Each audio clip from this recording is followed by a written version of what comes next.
Over the past couple of weeks, a number of women have alleged that film titan Harvey Weinstein harassed, assaulted, and raped them. These disturbing allegations date back decades, leaving many to wonder just how his vile actions weren't condemned earlier. But does Weinstein's behavior really come as that huge of a surprise? For nearly a century, women in the film industry have shared their experiences with harassment and assaults at the hands of high-profile men, only to later be accused of lying. Just take one look back at how people treated Virginia Rapp when she accused comedian Roscoe Fatty Arbuckle of raping her in 1921. Rather than comfort her, people lamented how her allegations spurred the demise of Arbuckle's career. Flash forward 3,040 years, and legendary actresses like Tippi Hedren and Rita Moreno were still being victimized by men like Arbuckle.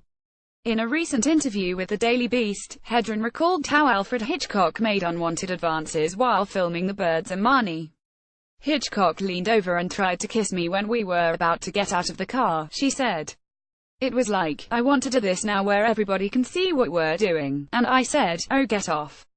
Hedren said that, sadly, Hitchcock's aggression wasn't surprise, and that this wasn't my first rodeo. The sexual harassment is something that has been going on for millennia.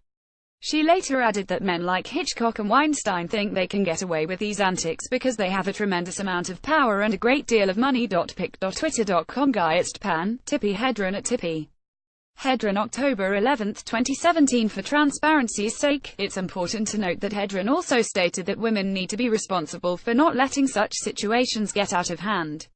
"I believe that predators, and no one else, should be held accountable for their actions. Suggesting otherwise puts the blame on victims and survivors, which is unacceptable, as it discourages people from coming forward."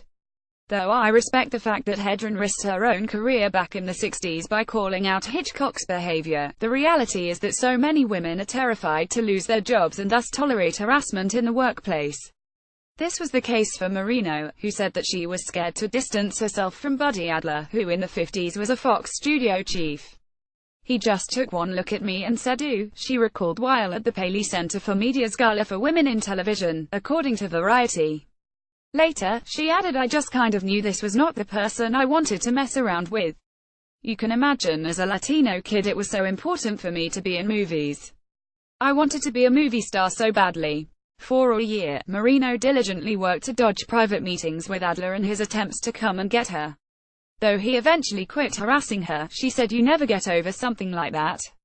Despite the traumatizing experience, Moreno said she wouldn't let anyone take her power.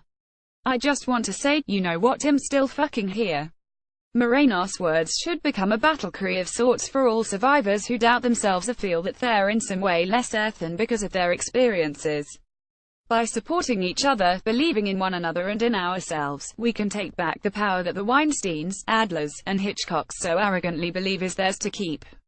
If you have experienced sexual violence and are in need of crisis support, please call Thera in Sexual Assault Hotline at 1-800-656-HOPE 4673.